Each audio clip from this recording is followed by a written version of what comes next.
Hello, good evening once again, guys. Now, am I audible, visible?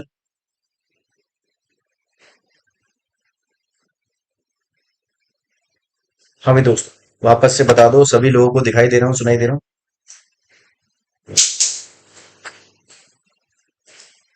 जिंदगी में कभी कभी रुकावटें आ जाती हैं, पर उन रुकावटों को छोड़कर जिंदगी में आगे बढ़ने का नाम ही जज्बा और जिंदगी को जिंदा दिली से जीना है। इसी तरीके से हमारी आंसर राइटिंग और ऐसे राइटिंग की क्लास अभी रुक गई थी स्टार्ट होने के बाद, इसीलिए मैंने एक नए लिंक के साथ आप लोगों के साथ इस क्लास को स्टार्ट किया है। आप लोगों को बता दूं 10 बजे से आप लोगों की बीएनएस की क्लास भी है। वैसे तो मैं 15 मिनट का गैप रखना चाहता था, पर क्या कर सकते हैं। जिंदगी में मुसीबतें और बिन बुलाई परेशानियां कभी भी आ सकती हैं, पर उन परेशानियों से आगे निकलकर हम अपनी चीजों को फॉलो करते रहे। यही इसी का नाम जिंदगी है, इसलिए हम लोग इस क्लास को 10 बजे तक कंटिन्यू करेंगे। कोशिश करेंगे उससे पहले ही मैं चीजें वाइंड अप कर दूं, ताकि आपको 4-5 मिनट तो एटलीस्ट मिल ही जाए। चलिए दोस्तों, अब स्टार्ट कर लेते हैं भाई। आज की इस क्लास का हमारा फोकस किस पर है? तो आज की इस क्लास का फोकस मेरा ऐसे की प्रैक्टिस पर है। भाई, जब भी कोई बच्चा मेंस लिखता है तो मेंस लिखते के बाद उसका एक लैंग्वेज का पेपर होता है, जहां उससे एसेस पूछे जाते हैं। एक हिंदी में भी पूछा जाता है और एक इंग्लिश में भी उससे ऐसे पूछा जाता है। अब बात यह है कि बच्चा बहुत बार ऐसे की तैयारी ही नहीं करता है। वो मेंस में सिर्फ लॉ तक लिमिटेड रह जाता है या जीएस तक लिमिटेड रह जाता है, पर वो ऐसे की प्रैक्टिस करना ही भूल जाता है और सोचता है कि जो कुछ मुझे पता है उसको जाकर लिख दूंगा और उसी के बेसिस पर मेरा पेपर निकल जाएगा। तो मैं आप लोगों को इस सीरीज के थ्रू आप लोगों को आपके ऐसे की जो प्रैक्टिस है उसे करवाने वाला हूं, और आप लोगों को मेंटली प्रिपेयर करने वाला हूं कि आप लोग एक अच्छा ऐसे कैसे लिख सकते हो। कौन से वर्ड्स हैं जो कि हमें पता होने चाहिए, जिसके बेसिस पर हम जुडिशरी में चीजें आसानी से कर जाएं। ये कैसे बात करने वाले हैं इसके बारे में। उससे पहले आप लोगों को बता दूं कि भाई शिक्षा महोत्सव चल रहा है, तो इसलिए 60% ऑफ और डबल वैलिडिटी के साथ आप लोग सब्सक्रिप्शन ले सकते हैं। तो यहाँ आप लोगों को कोड यूज करना है फैजान 92, और जिसके बेसिस पर आप यहाँ अनअकैडमी में मेरे साथ चीजों को और प्लस क्लासेस में चीजों को डिटेल में पढ़ सकते हैं, लॉ को और बाकी सारे सब्जेक्ट्स को डिटेल में पढ़ सकते हैं। चलिए दोस्तों, अब बिना देर करे हुए हम लोग आगे बढ़ते हैं। तो आज की इस क्लास में जैसा कि मैंने आप लोगों से कहा कि हमारा फोकस जो है वो एसेस के ऊपर है। वे एसेस आप लोगों से पूछे जाते हैं और हमें इस पे टॉपिक्स पर कुछ एसेस लिखकर आने होते हैं। एसेस लिख के आने होते हैं, तो ये ऐसे कैसे लिखा जाए, इसका फॉर्मेट क्या होगा, क्या तरीका है, इसके बारे में बहुत सारे बच्चों को पता होता है और बहुत सारे बच्चों को इसके बारे में कुछ भी नहीं पता होता। तो सबसे पहले मैं आप लोगों को बता दूं कि भाई हम लोग जुडिशरी के हिसाब से एसेस के बारे में बात करें। जुडिशरी में ऐसे में आप लोगों को क्या क्या पढ़ना है, कैसे पढ़ना है, इसके बारे में बता दूं। सबसे पहले भाई, ऐसे जुडिशरी में जो पूछा जाता है वो किस टाइप का हो सकता है?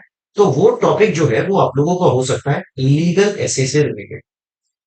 वो टॉपिक आप लोगों का हो सकता है लीगल एसे से रिलेटेड, या फिर जो आप लोगों से टॉपिक पूछा जा सकता है ऐसे में, वो हो सकता है पॉलिटिकल इशू। वो हो सकता है पॉलिटिकल इशू, पॉलिटिकल इशू। या फिर जो आप लोगों से ऐसे पूछा जा रहा है वो हो सकता है सोशल इशू, सोशल इशू। या फिर जो आप लोगों से ऐसे पूछा जा रहा है वो हो सकता है यहां किसी मीडिया से रिलेटेड या फिर साइंस एंड टेक्नोलॉजी से।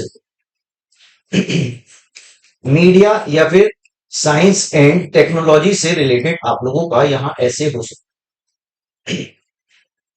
जी भाई, जैसे कौन से एसेज में कौन कौन से टॉपिक कवर होते हैं, सबसे पहले इसके बारे में मैं आप लोगों को बता देता हूँ।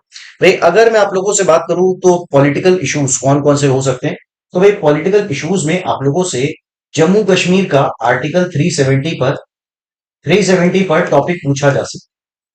370 Jammu Kashmir state reorganisation act के बेसिस पर आप लोगों से पूछा जा सकता है। इनफैक्ट आप लोगों से पॉलिटिकल इशू पूछा जाता है कोविड और उसके चैलेंजेस के बारे में। आपको लग रहा होगा कि सर ये तो बहुत पुराना हो गया। मैं बोलूंगा नहीं, ये टॉपिक पुराने नहीं हुए, ये अभी तक नए हैं। इसके अलावा डेमोक्रेसी, डेमोक्रेसी सक्सेस या फिर फेलियर। भाई, डेमोक्रेसी सक्सेस है या फिर फेलियर, ये टॉपिक हो सकता है। मैं आप लोगों से बात कर रहा हूं कि पॉलिटिकल इश्यूज में कौन कौन से टॉपिक हो सकते हैं, या फिर हो सकता है separation of power. Separation of power, इसके पीछे का मैं आप लोगों को रीजन बताऊंगा कि मैं इसे डिफरेंशिएट कर रहा हूं इस टॉपिक्स के बेसिस पर, ताकि आपकी एक अंडरस्टैंडिंग बन सके कि हमें किस डायरेक्शन में, किस लाइन में सोचने की जरूरत है। तो इस पॉइंट पर हम लोग इसके बारे में बात, ये हो गए हमारे पॉलिटिकल इश्यूज के अंदर जो ऐसे के टॉपिक हम लोगों से पूछे जा सकते हैं। सर और भी टॉपिक हो सकते हैं, मैं बोलूंगा बिल्कुल हो सकते हैं। मैक्सिमम मैं आप लोगों से बोलूंगा, अगर हम लोगों ने ऑलमोस्ट 40 to 50 एसेस पढ़ लिए, हम लोगों ने 40 से 50 ऐसे अगर पढ़ लिए, समझ लिए, तो हमारे ऐसे की पूरी तरीके से तैयारी हो जाएगी। और ये 40 से 50 ऐसे ऐसा नहीं है कि हमें ऐसे याद कर, हमें उसके बारे में स्टोरी सुननी है, हमें उसके कॉन्सेप्ट के बारे में सुनना है, और उस स्टोरी को एक स्ट्रक्चर फॉर्म में लगाना है जिसके बेसिस पर हम अपने ऐसे को लिख पाएंगे। और उसके अंदर कोटेशन ऐड करनी है, उसके अंदर जो सीनियर पर्सन्स हैं जो उस पर्टिकुलर एरिया में अपनी बातें कह चुके हैं, जो भी जूरिस्ट हैं, उन सारे लोगों के बारे में हमें बातें मेंशन करनी है, तो हमारा ऐसे ऑटोमेटिकली अच्छा दिखने लगा। तो हम लोग सबसे पहले तो इसके बारे में बात कर रहे हैं कि कौन कौन से टॉपिक्स के बेसिस पर हमें कैसे काम करना है, ताकि आप लोगों को जब सोचना शुरू करो तो कैसे सोचना है इसके लिए भी पता होना चाहिए। अब जैसे कि सोशल इश्यूज के अंदर कैसे हो सकता है, वे जैसे कि सोशल इश्यूज के अंदर हो सकता है फार्मर्स सुसाइड। वे सोशल इशू हो सकता है फार्मर्स सुसाइड, ठीक है। दूसरा सोशल इशू हो सकता है violence against, violence against children, violence against children. या फिर हो सकता है वुमेन एम्पावरमेंट, वुमेन एम्पावरमेंट। या फिर सोशल इशू हो सकता है जैसे कि paging, paging in India, crime, ऐसे करके उन्होंने दे दिया, बैगिंग इन इंडिया क्राइम। या फिर और कोई हो सकता है जैसे कि हो सकता है वायलेंस अगेंस्ट वुमेन, ये भी टॉपिक हो सकता है, वायलेंस अगेंस्ट वुमेन, ये टॉपिक हो सकता है जो कि सोशल के अंदर आता है। ये हमें डिफरेंशिएशन करना क्यों जरूरी है, क्योंकि हमें अपनी सोच जो बनानी है वो इसी डायरेक्शन में बनानी होगी। सबसे पहले जब भी मेरे पास पेपर में ऐसे आएगा, तो मैं उसके अंदर सबसे पहले यही डिफरेंशिएट करने की कोशिश करूंगा कि ये ऐसे एक्चुअल में पूछा किस बेसिस पर है। क्या ये लीगल पॉइंट पे पूछा गया ऐसे है, क्या ये पॉलिटिकल पॉइंट पर पूछा गया ऐसे है, क्या ये सोशल पॉइंट पर पूछा गया ऐसे है, या फिर ये यहां साइंस एंड टेक्नोलॉजी और मीडिया के बेसिस पर पूछा गया ऐसे है। सर ऐसा क्यों करेंगे, फिर मैं कह रहा हूं आप लोगों को, अगर डायरेक्शन सही करनी है तो उस तरीके से सोचने की जरूरत है। भाई जैसे कि हो सकता है bagging in India, bagging in India, आप लोगों को ऐसा लग रहा हो कि ये तो लीगल इशू है, कि क्राइम है या नहीं है, मैं बोलूंगा नहीं, लीगल इशू नहीं। क्योंकि अगर मैं इसे लीगल इशू बनाऊंगा तो इसके अंदर मुझे चीजें अलग मेंशन करनी पड़ेंगी। और जैसे कि वायलेंस अगेंस्ट वुमेन, अगर मैं इसे लीगल इशू बना दूंगा तो मैं सिर्फ लॉ लिखता रह जाऊंगा, मैं केस लॉज लिखते रह जाऊंगा, पर एक्चुअल में जो वहां एग्जामिनर ढूंढना चाहता है मेरे ऐसे में, वो बात मैं कभी नहीं कह, इसलिए मुझे जरूरी ये है कि मैं इसके बेसिस पर इसे डिफरेंशिएट करूं कि ऐसे जो है मुझसे जो पूछा जा रहा है वो एक्चुअल में मैं इसे कौन से टॉपिक के अंदर कवर कर, ठीक है। जी भाई, भाई कह रहे हैं वोट थेफ्ट है, ये सोशल इशू है या पॉलिटिकल इशू है, ये लीगल इशू है। हाँ भाई, वोट थेफ्ट क्या है, चलो भाई, वोट थेफ्ट क्या है, इसे किस इशू के अंदर रखूं मैं, इसके बारे में बात करेंगे। पहले इस पॉइंट पर समझ लेते हैं भाई, साइंस एट टेक में क्या क्या चीजें कवर हो सकती है, या फिर मीडिया से रिलेटेड कौन कौन सी चीजें कवर हो सकती है। भाई जैसे कि मीडिया से रिलेटेड कवर हो सकती है freedom of press, freedom of press ये कवर हो सकता है, ठीक है। फ्रीडम ऑफ प्रेस कवर हो सकता है, जैसे कि impact of social media, impact of social media on lifes. भाई लोगों की जिंदगी पर, लाइफस्टाइल पर यहां क्या जो है सोशल मीडिया का इफेक्ट हो रहा है, या फिर हो सकता है साइबर सिक्योरिटी, साइबर सिक्योरिटी, या फिर साइबर टेररिज्म, साइबर टेररिज्म, या फिर एक और टॉपिक आज के टाइम में हो सकता है, यह है साइबर वॉरफेयर, साइबर वॉरफेयर। भाई आज के टाइम में हम देखते हैं ना, ड्रोन से हमले किए जा रहे हैं, दूसरे की साइट हैक करी जा रही है, तो ये सारी चीजें यहां, ये सारी चीजें इसके अंदर कवर हो सकती है। सर और भी कवर हो सकते हैं, मैं बोलूंगा हाँ जी। साइंस एंड टेक और मीडिया के अंदर मैंने आप लोगों को बताया भाई, जैसे कि global warming, global warming, global warming, जैसे कि इसमें और कवर हो सकता है एनवायरमेंट डिग्रेडेशन, एनवायरमेंट डिग्रेडेशन, ये एक टॉपिक कवर हो सकता है। ठीक है, ग्लोबल वार्मिंग हो गया, एनवायरमेंट डिग्रेडेशन हो गया, या फिर साइंस का इंपैक्ट इंडियन सिटीजन्स की लाइफ में, साइंस का इंपैक्ट इंडियन सिटीजन्स की लाइफ में, सिटीजन्स ऑफ इंडिया इसकी लाइफ पर, ये चीजें पॉसिबल है कि इसके अंदर होती है। देखो मैं बताता हूं, होता क्या है ना, कि बच्चे के सामने जब ऐसे आता है एग्जाम में, तो उसे ना रीसेंट इशू जो उसके दिमाग में होता है, वो उसके बेसिस पर पूरा ऐसे लिखने की कोशिश करता है। वो सोचता ही नहीं कि मुझे इस पॉइंट को 4 पार्ट में डिवाइड करने की जरूरत है, क्योंकि अगर मैंने इसे डिवाइड नहीं किया तो मेरे जो आइडियाज हैं वो उस तरीके से कभी काम ही नहीं करेंगे जिसके बेसिस पर मैं एग्जाम में उस एग्जामिनर के लायक ऐसे लिख पाऊं। अदरवाइज आप सिर्फ चीजें बता के चले आओगे, आप एक्चुअल में वो पॉइंट कभी कह ही नहीं पाओगे जिसको आपको एग्जामिनर जो है वो सुनना चाहता है। इसलिए हम लोगों को ये सारी चीजें कवर करने की जरूरत है। भाई जैसे कि कह रहे हैं गोदी मीडिया, हाँ जी भाई गोदी मीडिया हो सकता है। अब लीगल इश्यूज के बारे में बात कर लेते हैं। भाई लीगल इशू कौन कौन से हो सकते हैं?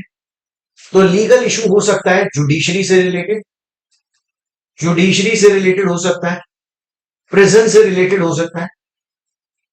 भाई जुडिशरी से रिलेटेड हो सकता है, प्रिजन से रिलेटेड हो सकता है, यहां इलेक्टोरल रोल्स या फिर रिफॉर्म से रिलेटेड हो सकता है, इलेक्टोरल रोल्स या फिर रिफॉर्म से रिलेटेड हो सकता है, इलेक्टोरल रोल्स और इसके रिफॉर्म से रिलेटेड हो सकता है, या फिर यहां और कौन सा हो सकता है भाई, जैसे कि लेबर से रिलेटेड हो सकता है,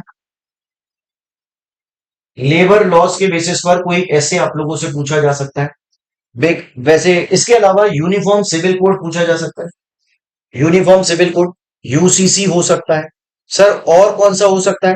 मैं बोलूंगा प्ली बार्गेनिंग हो सकता है, टॉपिक पुराना हो गया बट पूछा जा सकता है, प्ली बार्गेनिंग हो सकता है जो कि आप लोगों से पूछ लिया जाए। और कौन सा टॉपिक हो सकता है? राइट टू प्राइवेसी हो सकता है, राइट टू प्राइवेसी हो सकता है,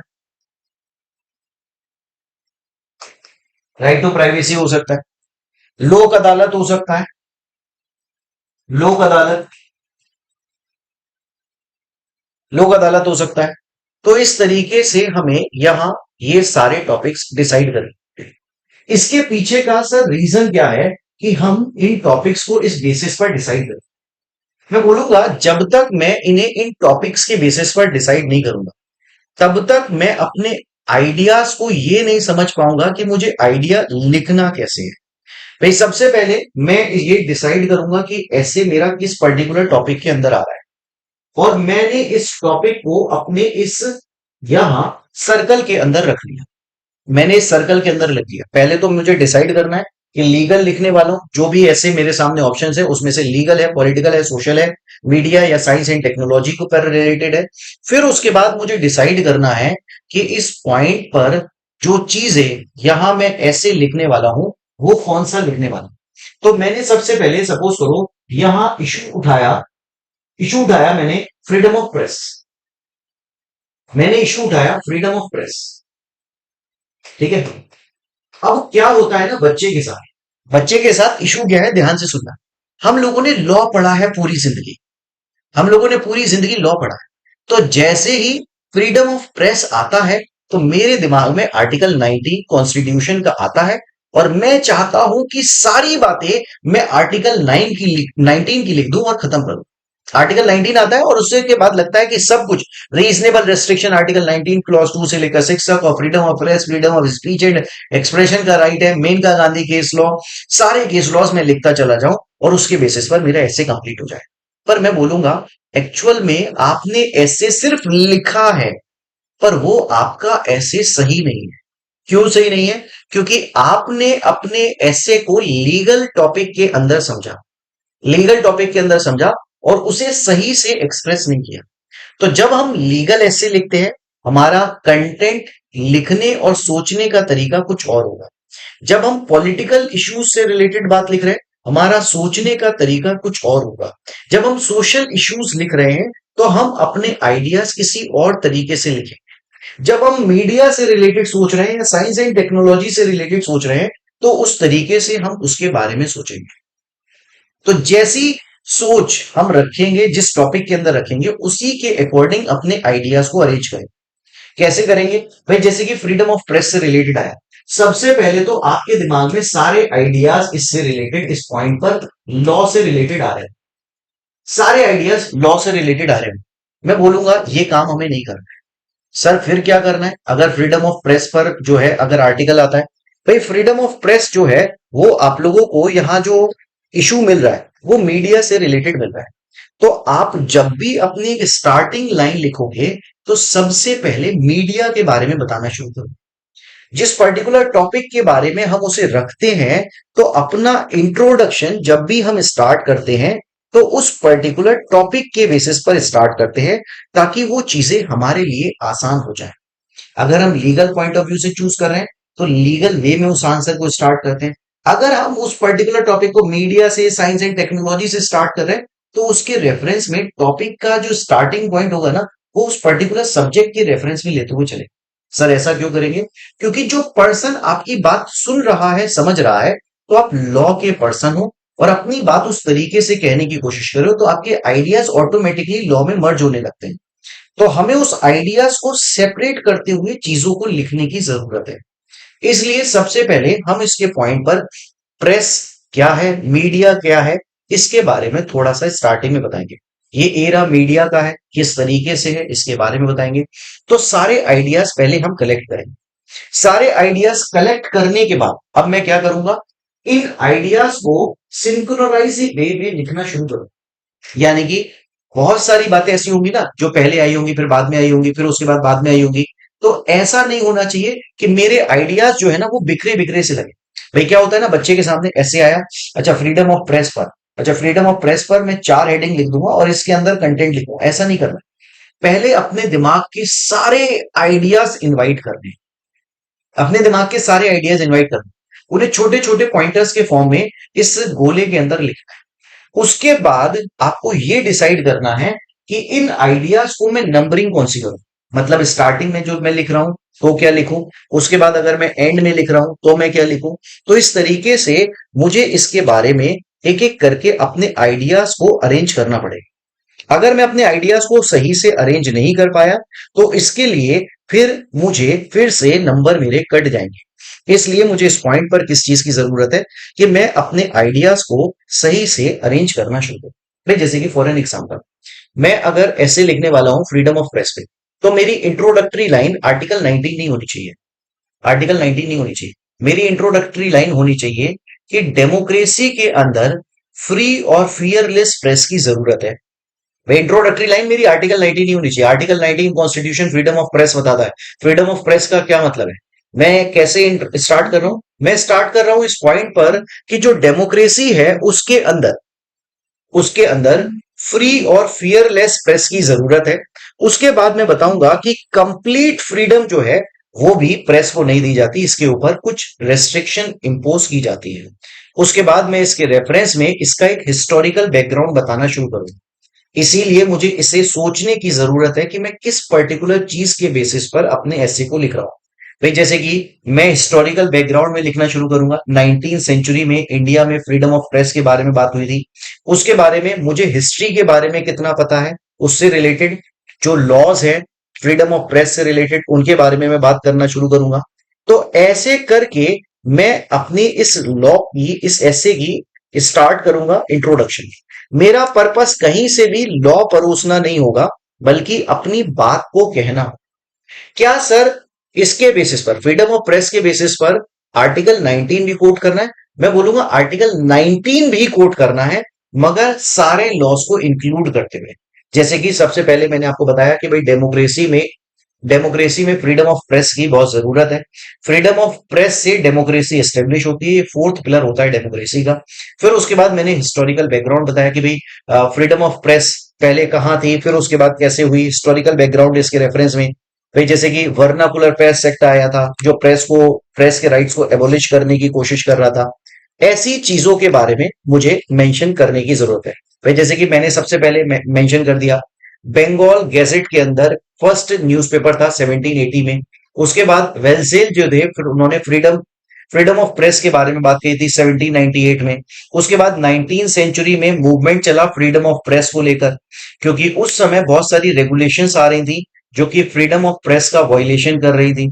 इंडिपेंडेंस के बाद फ्रीडम ऑफ प्रेस का क्या हुआ, उसके रिलेटेड क्या लॉ आए, कॉन्स्टिट्यूशन का आर्टिकल 19 क्या कहता है, फिर उसके बाद प्रेस की क्या ऑब्लिगेशन है, जर्नलिस्ट की क्या रेस्पॉन्सिबिलिटीज है, एथिकल रेस्पॉन्सिबिलिटी क्या है, लीगल रेस्पॉन्सिबिलिटी क्या है, फ्रीडम ऑफ प्रेस पर क्या रेस्ट्रिक्शन लगाई गई है, और उसके बाद कंक्लूजन।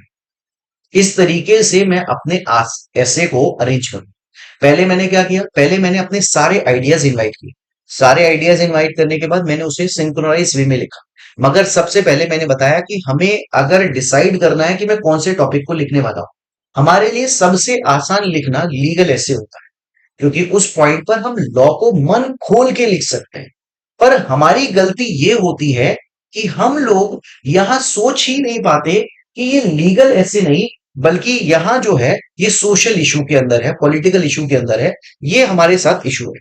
भाई जैसे कि फॉर एन एग्जांपल, कोविड के चैलेंजेस के बारे में आप लोग लिखने की कोशिश करो, तो सबसे पहले आएगा disaster management act, section 188 IPC. ये सेक्शंस आपके दिमाग में है। जैसे कि सेपरेशन ऑफ पावर के बारे में लिखना शुरू करो, आर्टिकल 50 कॉन्स्टिट्यूशन का। ये चीजें सबसे पहले आपके दिमाग में क्लिक हो रही।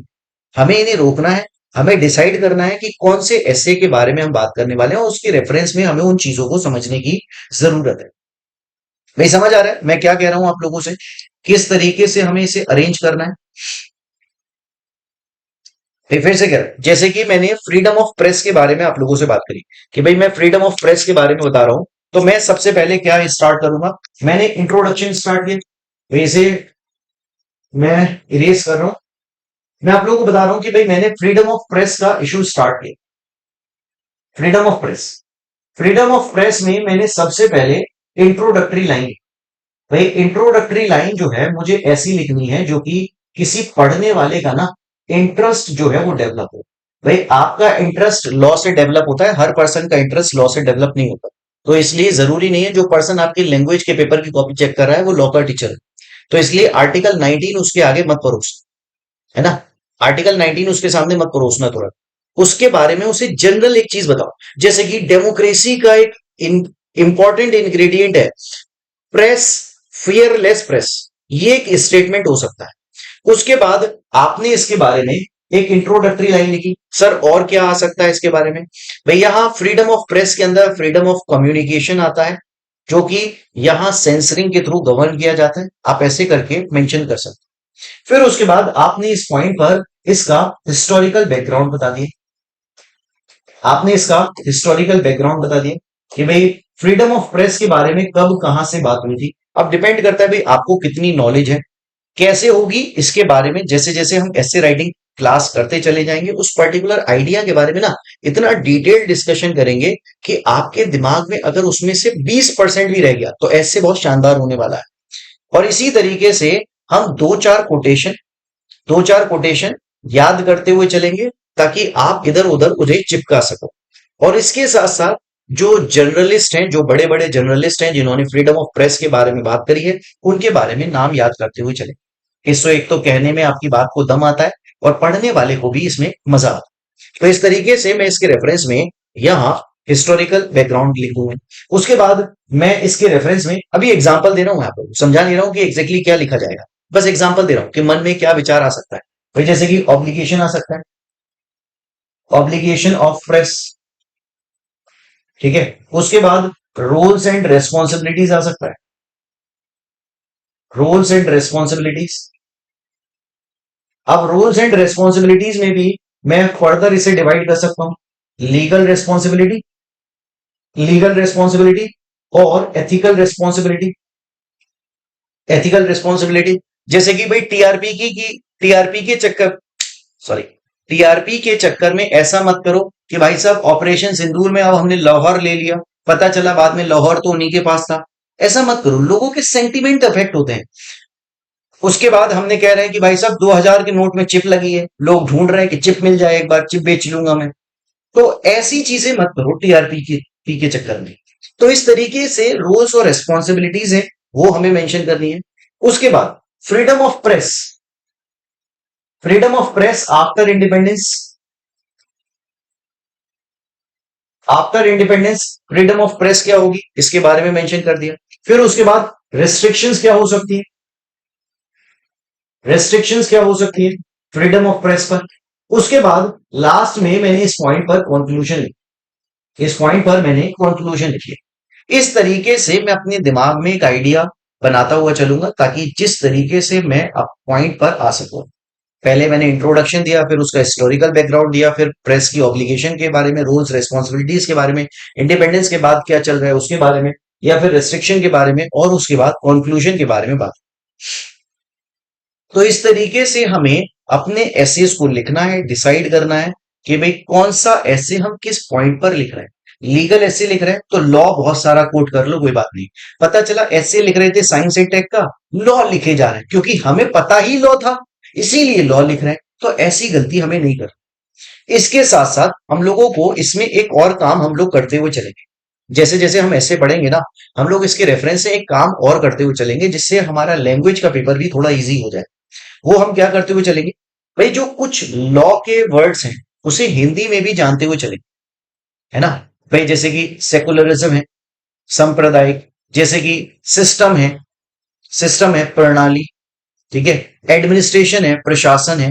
ऐसे वर्ड्स क्या होते हैं ना कि हमारे क्लिक नहीं होते, जब पेपर में लिखने बैठो ना तो यार क्लिक ही नहीं होता, समझ ही नहीं आता यार इसका मतलब क्या था, इसका मतलब क्या था। ये हिंदी में, अंग्रेजी में से तो हम ऐसे ही बोलते हैं, तो हिंदी में भी ऐसे ही बोलेंगे, फिर उसी को लिख के चले आते हैं सेकुलरिज्म, है ना। ऐसे समझते हैं पिक्चर का नाम है हम आपके हैं कौन, हिंदी में भी है और इंग्लिश में भी हम आपके हैं कौन होगा। तो ऐसा नहीं है। तो उसके लिए हमें जब जुडिशरी की तैयारी कर रहे हैं तो हम कोई ऐसा नहीं है कि 10th का या 12th का एग्जाम लिख रहे हैं, इसलिए हमें उसके बारे में उन वर्ड्स को भी पता होना चाहिए ताकि हमारा हिंदी पे भी ऐसे तैयार हो जाए और इंग्लिश में भी ऐसे तैयार हो जाए। भाई समझ आ रहा है मैं क्या कह रहा हूं? बोलो दोस्तों, बात समझ आ रही है मेरी? तो इस तरीके से हम लोग एक एक करके अपनी ऐसे राइटिंग की क्लास में एक एक दिन एक एक टॉपिक को डिस्कस करते हुए चलेंगे, इन 4 टॉपिक्स को पकड़ते हुए चलेंगे कि इस बेसिस पर हम ऐसे लिखने वाले हैं और हमें ऐसे ऐसे को लिखने की जरूरत है। क्या क्या आइडियाज है जो हमें इनवाइट करने की जरूरत है। मैं समझता हूं maximum max to max 50 page की कॉपी, 50 पेज की कॉपी आप लोगों को आपका लैंग्वेज का पेपर निकाल देगी। कैसे निकाल देगी, एसेस तैयार कर लेंगे, टॉपिक पता होंगे, अब बाकी लिखना ही तो रह जाएगा। तो जब मुझे सीक्वेंस पता होगा तो इतना सब कुछ तो मैं कर ही चुका हूं कि अपने आइडियाज को अच्छे से एक्सप्रेस कर ले। बस इतना ही मुझे करना है और कुछ नहीं करना। ठीक है दोस्तों, बाकी चीजों के बारे में मैं आप लोगों के साथ इस पॉइंट पर नेक्स्ट क्लास में बात करूंगा। फिलहाल हम लोग इस क्लास को यही वाइंड अप कर लेते हैं क्योंकि 10 बजे से आप लोगों की एक और क्लास में लेने वाला हूं जो कि भारतीय न्याय संहिता के मैं आप लोगों को सेक्शंस याद करवा रहा हूं।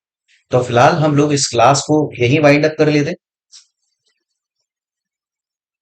हम खुद जो लिखेंगे वो आपसे चेक करवा सकते हैं। बेटा यूट्यूब की क्लास में कैसे चेक करूंगा थोड़ा सा मुश्किल है, पर वर्कआउट कर लेंगे क्या हो सकता है उसके बारे में बात कर लेंगे। ठीक है दोस्तों, चलिए फिलहाल आज के लिए यही विदा लेते हैं। Thank you guys, good night, take care दोस्तों। और 10 बजे जरूर आना बीएनएस की क्लास में, स्टार्ट कर रहा हूँ तुरंत।